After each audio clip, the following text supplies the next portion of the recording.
Okay, I just, right at the top, I do want to,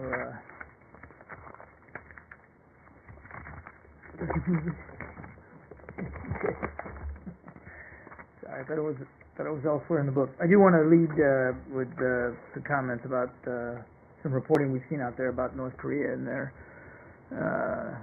intentions to conduct a satellite launch. Like many of you, we understand that they've notified several UN agencies that they intend to launch a satellite in coming days. This act would violate numerous Security Council resolutions by utilizing proscribed ballistic missile technology. It also comes on the heels, as you know, of the January 6th nuclear test, which is itself an egregious violation of UN Security Council resolutions. As Ambassador Power said, in the hours following that test, the international community must impose real consequences for the regime's destabilizing actions and respond with steadily increasing pressure. The Security Council has a key role to play in holding North Korea accountable by imposing a tough, comprehensive, and credible package of new sanctions and by ensuring rigorous enforcement of the resolutions it has already adopted. This latest announcement further underscores the need for the international community to send the North Koreans a swift, firm message that their disregard for UN Security Council obligations will not be tolerated. That, Matt? Let's start with that. I just wanted to go about two bits of housekeeping, but let's start with North Korea.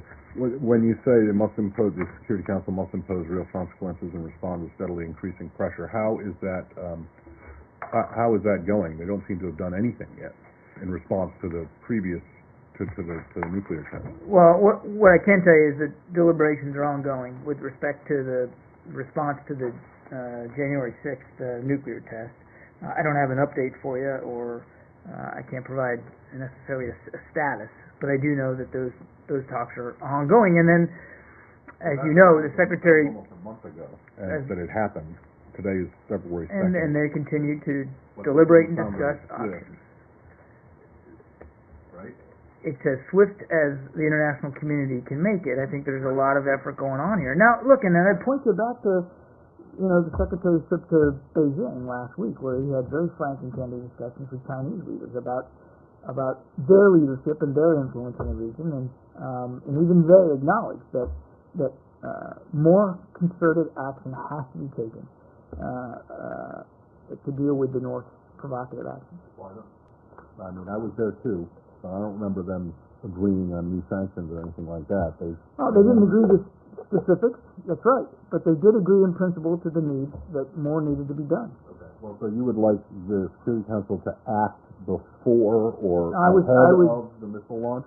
No. I was speaking to the swift action we were talking about is the action in relation to the January 6th launch.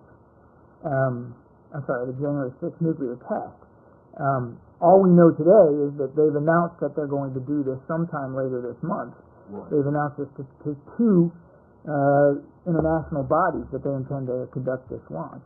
Right, I understand that, but you said that there needs to be a swift and firm something that their message that their violations of Security Council resolutions won't go unnoticed or something like. Anyway, whatever it was, you want that to happen. This latest announcement underscores the need for the international community to send them a swift, firm message that its disregard for obligations under the UN Security Council will not be tolerated. Right. So you would like the Council to act before they shoot up this missile, if they do in fact that, to prevent them or to dissuade them from what I'm saying is firing. This latest announcement just underscores the need for more concerted action against them and their violation of obligations under the UN. We're not asking for some sort of preemptive resolution here to a launch that hasn't occurred. But the announcement of it itself is just all the more indication that the international community needs to get behind tougher action against them. And just last one. So has the Secretary made calls to Chinese? I don't have any calls to his counterparts in the region to read out with respect to this announcement. It just came today. Yeah. Comment given that the Chinese nuclear envoy is in North Korea currently? I would refer the Chinese authorities to speak to those travel plans. I'm not in a position to confirm that travel. That would be up to them to speak to. He's not speaking with his counterparts about that either. I said I don't have any calls to read out at this time. This announcement, as you know, just came today.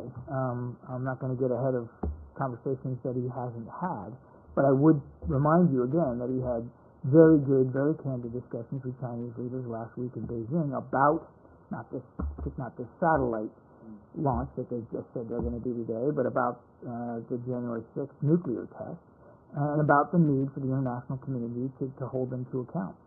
If he should speak to counterparts in the region about this particular announcement, I will certainly be able to acknowledge that. But as you and I are speaking right now, I don't have any conversations to read out. Following off this news that the Chinese have sent a nuclear delegation to Pyongyang in the last 48 hours, I mean, we were there a week ago talking about this at length. Is there any connection between the Chinese move? I know you're not confirming that they've done this, but it's pretty widely accepted that they've got a delegation in Pyongyang. They also called for multilateral talks, rejuvenating them with the North Koreans. Is there any connection between this Chinese trip and where we stand in the aftermath of Kerry's failed attempt to get the Chinese to sign on to sanctions in the UN regulations? Well, there's a loaded question.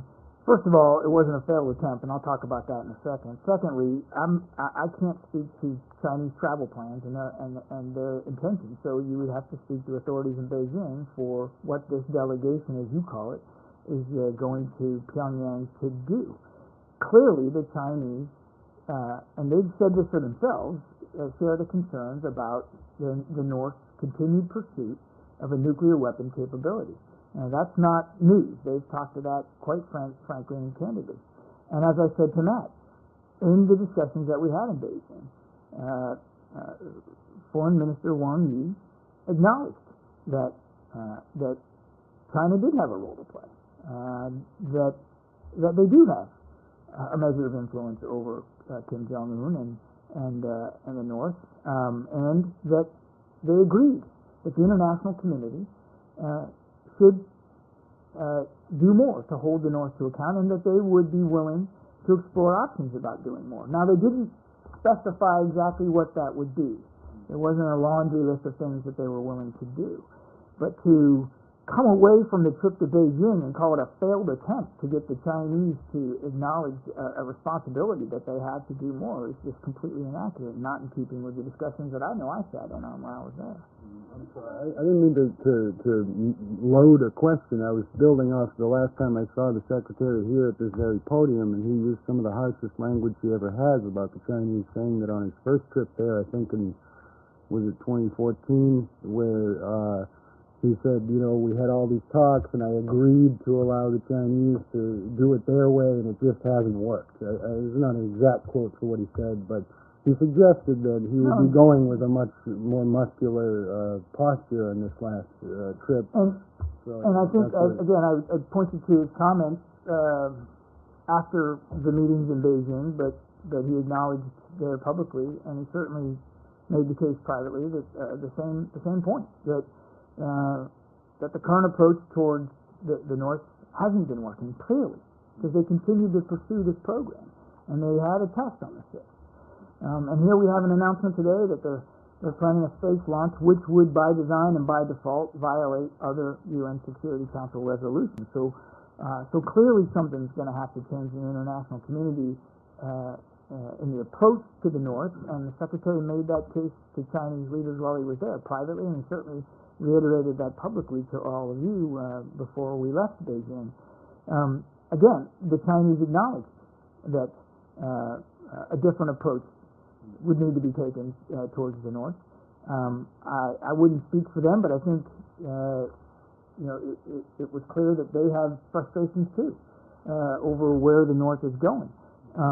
Again, they just didn't specify exactly what was in their mind in terms of moving forward, but I can assure you that it's very much on their minds as well. And so again, I think from the Secretary's perspective, the trip to Beijing was well worth it, and he came away assured that they also recognize the status quo approach needs to be changed, and something tougher needs to be enacted, a set of measures to try to bring the North to account. Final small clarification on this. Other than getting the Security Council to pass a resolution that we impose new sanctions, is there anything else that you're willing to say about what this new post-status quo approach should involve? Well, I think we've talked about this. We believe, again, that it should be an international response.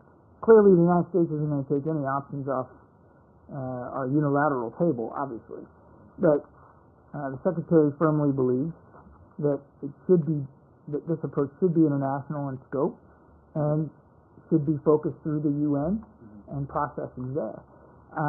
And as you recall, when we first talked about this in the wake of the January 6th test, we talked about additional measures, and we acknowledged that some of those measures, maybe all of them, I don't know, would probably be in the form of economic sanctions. And again, to my answer to Matt, those discussions and deliberations are still ongoing. I don't have anything specific to read out. I wouldn't hypothesize beyond that, though, in terms of what options may be available to the international community. No, I don't. I don't have any additional detail to provide to that. To come back to a couple of your points, first you just said that the reaction should be international in scope. Does that mean that the administration is ruling out unilateral sanctions against Pyongyang? No, I think I just said we're not going to rule out or take off the table any unilateral options at our disposal. Okay, and then going back to something you said about we're not asking for a preemptive resolution against Pyongyang. Can we talk a little more about that? Is that the kind of thing that could possibly even spur more negative action on Pyongyang's part if the UN were, for some reason, able to get its act together and pass a resolution quickly in the Security Council? Is that an appropriate way, I guess, of getting North Korea to do what the international community wants it to do? I think the job of trying to predict what Kim Jong-un is going to do would be a very short-lived job indeed, and I don't think anybody's willing to try to attempt that. What I meant was just trying to clear up what apparently I wasn't clear in my opening remarks, that what we're not looking at here with respect to this announcement today, nobody's talking about trying to get a new resolution enacted preemptively on this. There are existing, and that's what I was really trying to focus on at the outset, there are existing UN Security Council resolutions that prohibit exactly this kind of behavior and conduct. There's no need for a preemptive resolution or action by the UN. And as to if we, again, this is hypothetical, if we were to do that, how would they react? I couldn't begin to tell you. I don't think anybody knows exactly how the mind of that young man works. Is there any sense, based on the Secretary's conversations with his Chinese counterparts or with the South Koreans, on what might be happening internally in North Korea that would be leading to this step up in military activity, the nuclear test, the announcement of this launch, ships sailing off the northeastern coast of the peninsula, making South Korea very nervous. Is there any sense of what's going on inside North Korea politically that might be leading to these sorts of actions? The North, as you know, is a very opaque environment, and it's exceedingly difficult to know with any great detail the motivation and the intention behind decisions that they make, particularly the decisions of Kim Jong-un. So I don't know, and I dare say that the North Korean people don't know for themselves what's in the mind of their leader and why he's doing what he's doing. So I couldn't tell you. That what has been constant, though, again, I can't speak to motivation or trend, but certainly what has been constant is a series of provocative and destabilizing activities on the peninsula that continue to raise the concerns of everybody in the region, to include the Chinese. And it's that behavior we want to see stop. And as I said before, with respect to the nuclear test, we believe, and Ambassador Power said it too, that the best approach, the approach that we want to pursue the most aggressively, is through the UN and through an international consensus about tougher actions.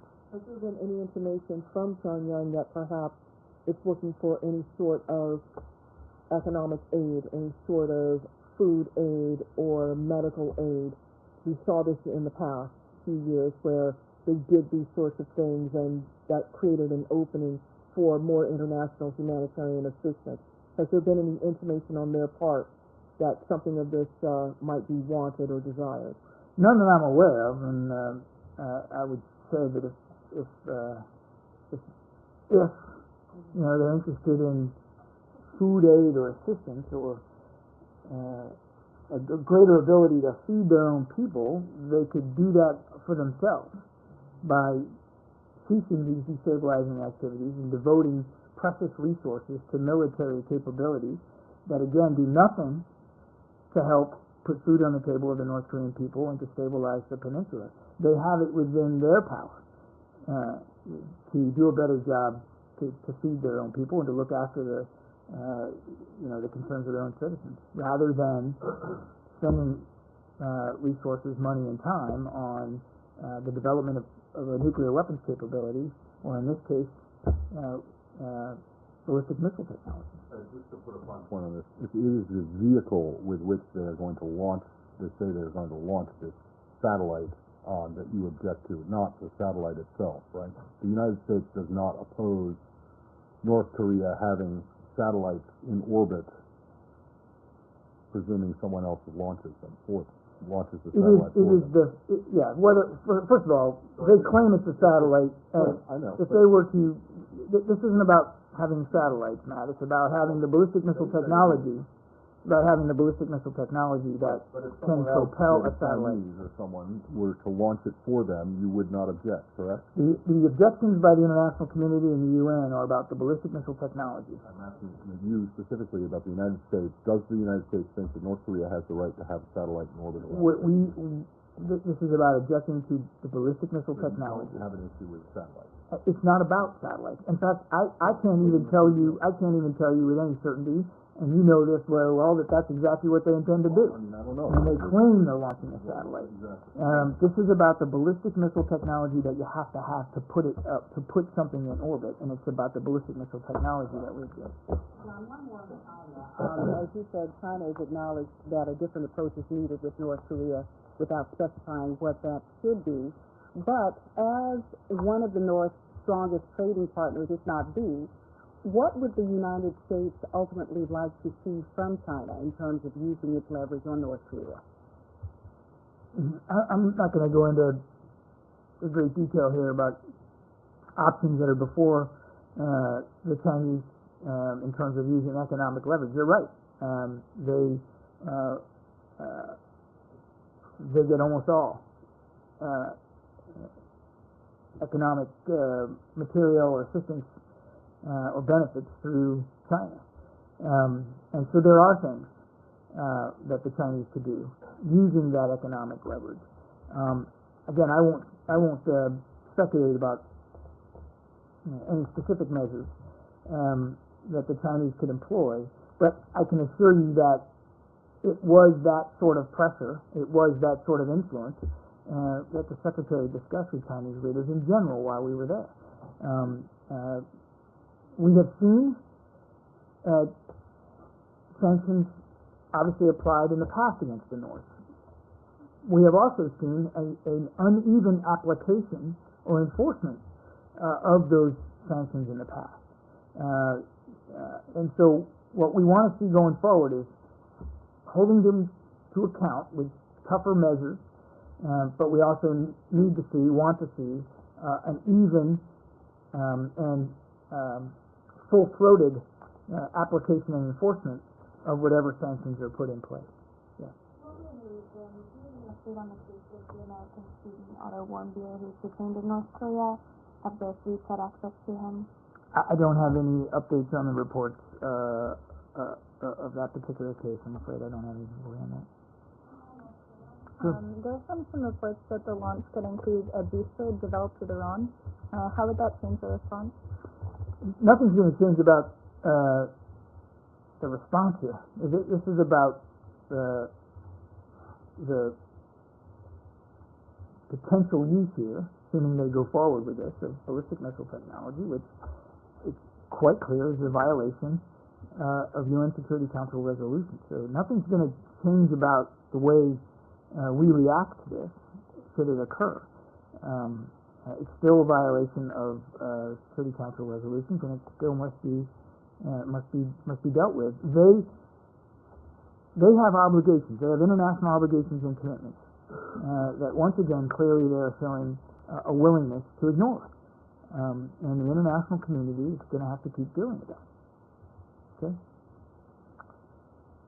This could be the shortest briefing ever. No, I'm fine. It's up and down in I've got 30 two minutes. little housekeeping items to get through. Yesterday, we were talking about in the email issue, emails that to then Senator Kerry sent to former Secretary Clinton.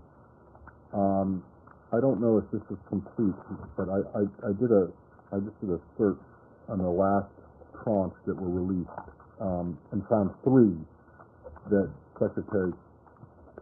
Senator Kerry had sent to the Secretary or to her aide. And the question yesterday was whether or not he had sent these from a private email account or just from 2 of them were sent from his iPad, or they say at the bottom, sent from my iPad.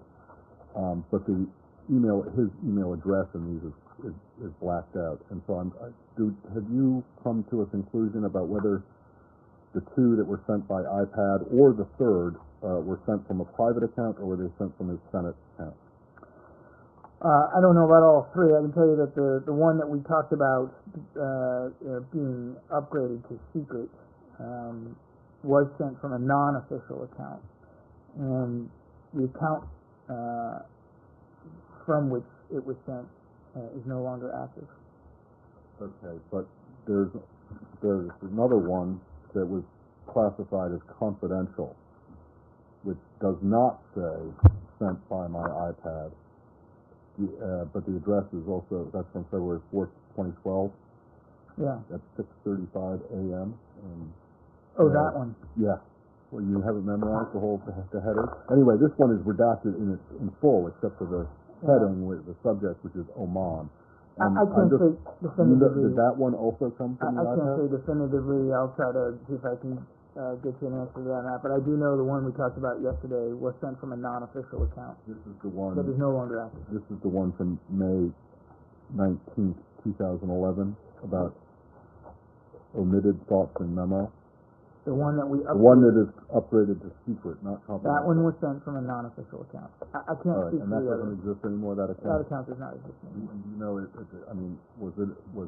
the Secretary said anything about whether this is a mistake to do this, or did he not consider or not think that the information that he was sending was classified at the time, or should have been, or? I've not spoken to the Secretary about his reaction to that email being out there. All right. And then the second little bit is there was some reporting yesterday, started with comments from the Iranians, saying that $100 billion in formerly frozen assets were now freed up, which led to some reporting saying, well, this means that the White House or the administration was not telling the truth when it pushed back on that $100 billion figure by saying it would only be $50 billion.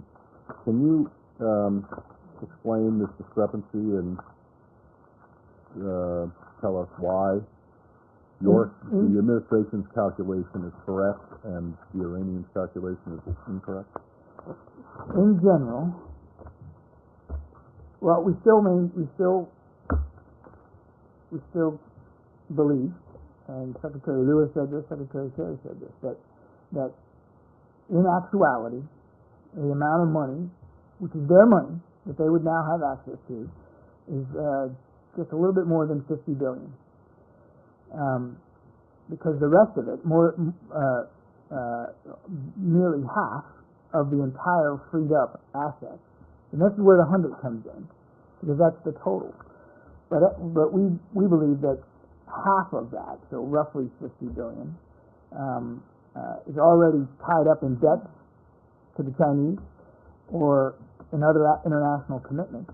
Not to mention, will be consumed by their own infrastructure requirements that lay before them. So, while the number total may be that their assets that have been unfrozen, that is not the number that they will have access to. They will have access to, as we've said all along, just more than $50 billion. Okay, but that's, I mean, if they're going to use half of this money to pay back existing debt, I don't understand how that doesn't, I mean, they still have access to it. This is like if I owe you $50, you give me $100, and I give you 50 back, my net benefit is still $100.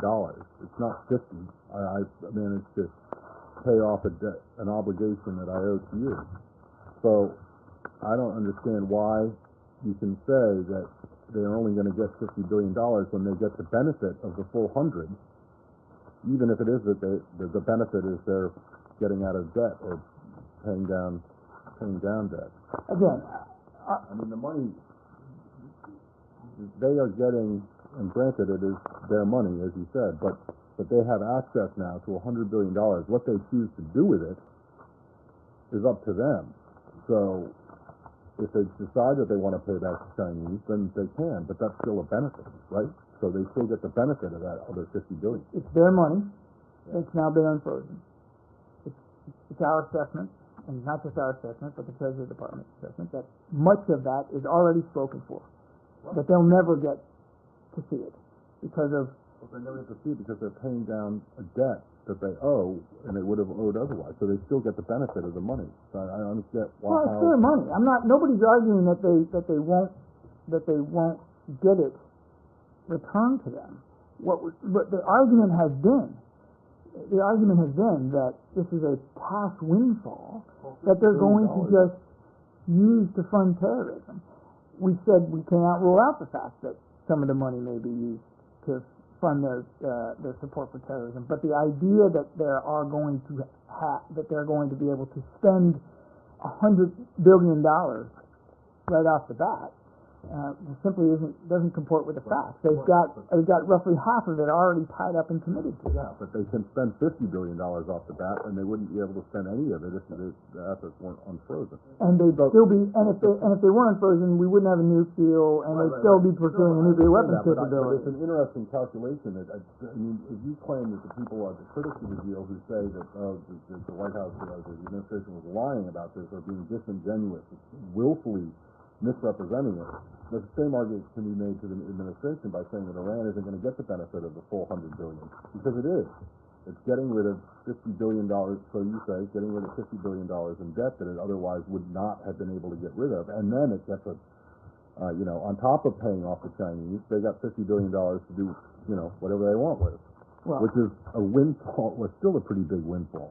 Right? I wouldn't characterize it as a windfall. It is their money. And it was the sanctions that led them to the table. I mean, let's not forget the big picture here. That what they're not going to be able to do is pursue a nuclear weapons capability, and that was the whole purpose of the deal itself. We estimate that roughly half of that $100 billion or so is tied up and they won't be able to freely access it and use it because of prior obligations. Around 50 to 55 billion. Yes, they will be able to use. They will get to choose. Let me put it that way. They will get to choose what they do with that. And obviously, we don't want to see them choose to use it for nefarious or malevolent actions in the region. But as the Secretary said, we can't rule that out. And we have, just to remind, we have tools at our disposal, unilaterally and multilaterally, to deal with any violations and continued state sponsorship of terrorism. I understand, but they're still being able to get rid of it. They're still being able to pay off $50 billion in debt that they otherwise would still have had to owe. So that's fine. No question, but that money's not. It's already obligated. Binding parameter of the nuclear accord that says that it's already obligated? Well, how are you so certain that that's what it's going to be spent upon? Is our release of it contingent upon the Treasury their Department has done the agreement? analysis and has This is an determined analysis that we did. I mean, it's an analysis that the Treasury Department has put together, that they've done, that basically makes clear that that roughly half of the unfrozen assets are already spoken for and will be unavailable to them to use in manners in which they would choose in a discretionary way. The Treasury Department may have done an analysis of their own and determined that they're going to spend the money however they want. And who's to say that ours is I more can't speak legitimate? for their Treasury Department. I don't even speak for our Treasury Department. I'm telling you what the analysis is. But you're missing the larger point here. I think. I see the larger point. I'm just pointing out to you that there's nothing contingent. There's nothing that says they have to spend that money that way. We believe it's already obligated. The point is, there's no binding part of the nuclear accord that says we will not release this money unless... The Iran deal wasn't about apportioning the unfrozen assets. That's all. It wasn't about apportioning the unfrozen assets, but you're missing the larger point. What they won't be able to do is develop a nuclear bomb. And if they continue to be a state sponsor of terrorism, there are and will remain unilateral capabilities in the United States to deal with that. I'm thinking about arguments that the Iranian president and his immediate circle can make heading into parliamentary elections in Iran next month about what they're going to be able to do with this windfall of cash. It has nothing to do with developing a nuclear weapon. They can say what they want for domestic purposes. Our Treasury Department has already made an analysis of what will be available to them and what won't be. Lean on the money to make sure that they got their share? I don't know. You have to talk to Beijing. Yeah. Regarding the refugee issue, we are now about a third of the way through the fiscal year. The U.S. has resettled about 800 refugees out of the 10,000 that they're hoping to. I know you've spoken in the past about efforts that the U.S. is undertaking to increase the rate of refugee resettlement, but it doesn't look at this point like the pace is picking up. Are you concerned at all that the U.S. isn't going to be able to meet its commitment? Well, we're just into the year. And I can tell you we're looking at this very, very hard. I'm not going to prognosticate now on the 2nd of February about success or failure with respect to the number. The President's been very clear about what his objective and goal is, and we're going to work very, very hard to meet it. That said, we have a concomitant responsibility to make sure that as we do, that we take the safety and security of the American people foremost in mind, and we are. That is why refugees from Syria in particular are put to more scrutiny than refugees from other parts of the world. And it's why, and we've talked about this before, that it takes between 18 and 24 months for an individual who is referred to us by the UN and fully vetted to actually work their way through that process. So it does take a while. But I can tell you in general, we're very committed to the goal, and we're going to work very hard to meet it.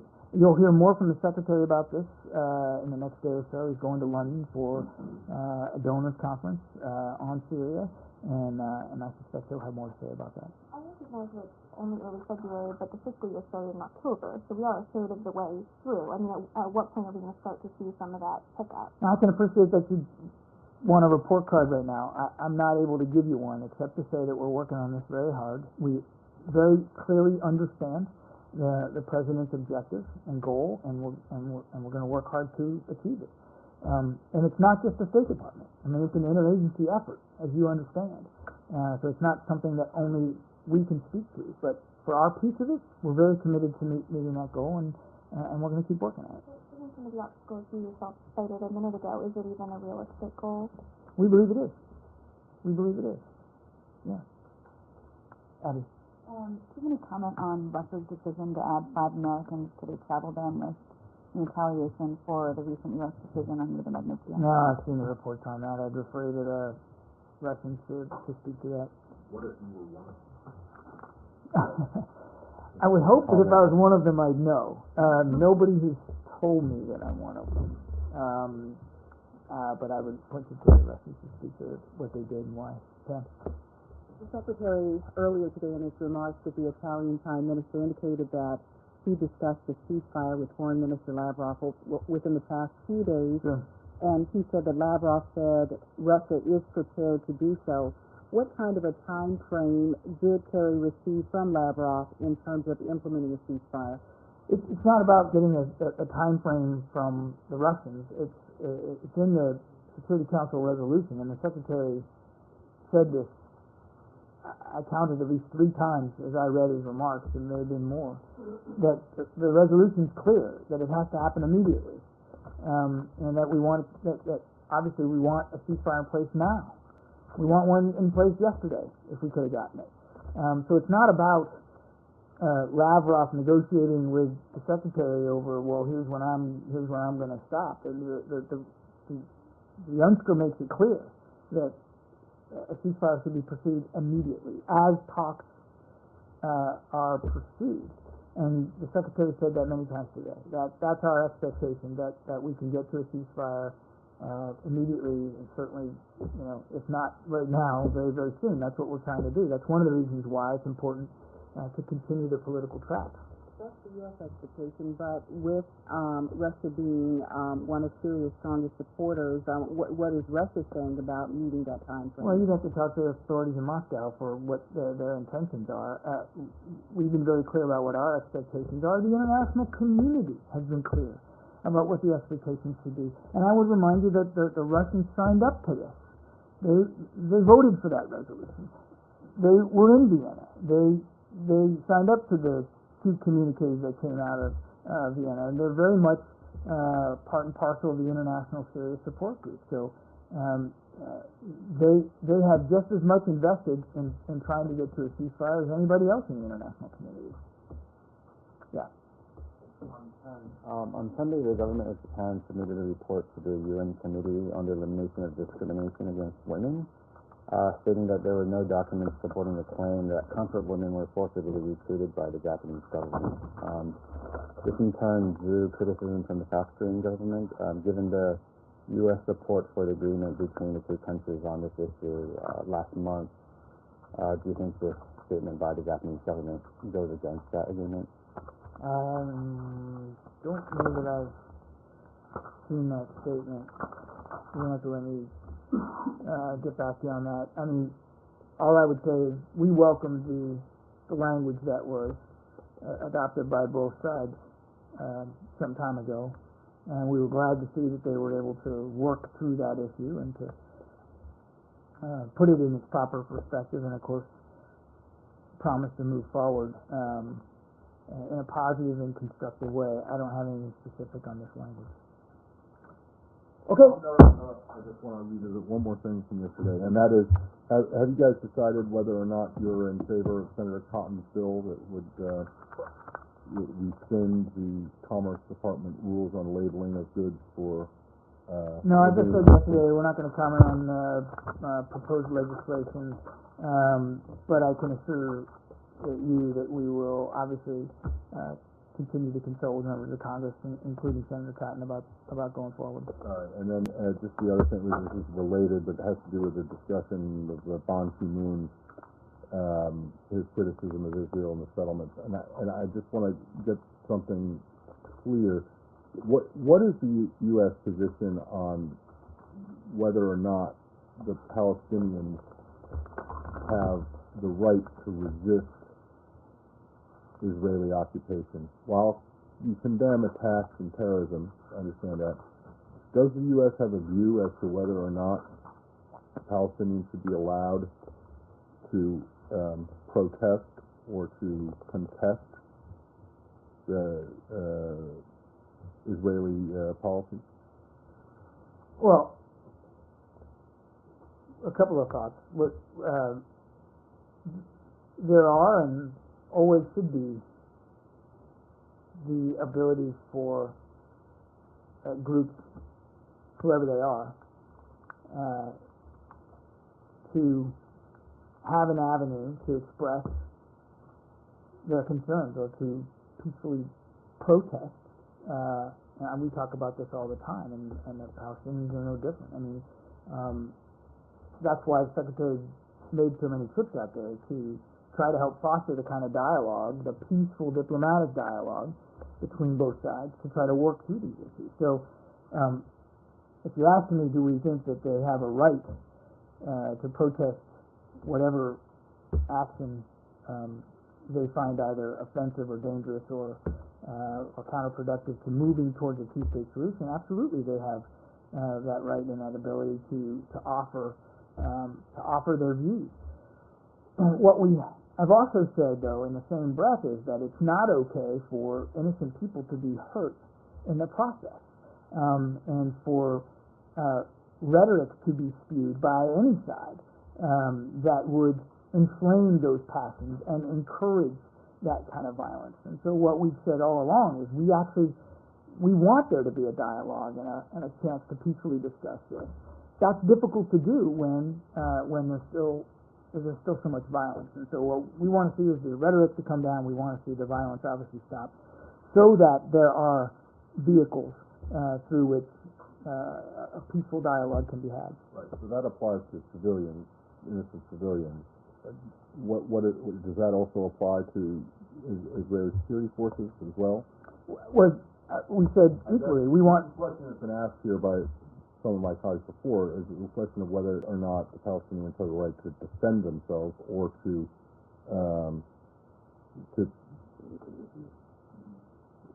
in the face of whatever it is that the Israelis are doing. And I think that what you're saying is that they have a right to peacefully protest, but they don't necessarily have a right to go after, or they don't have a right to it's not about a question attack of Israeli forces.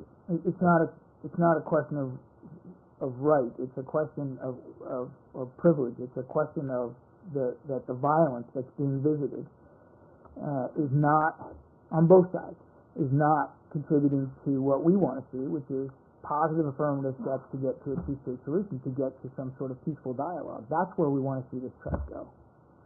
Okay, thanks everybody.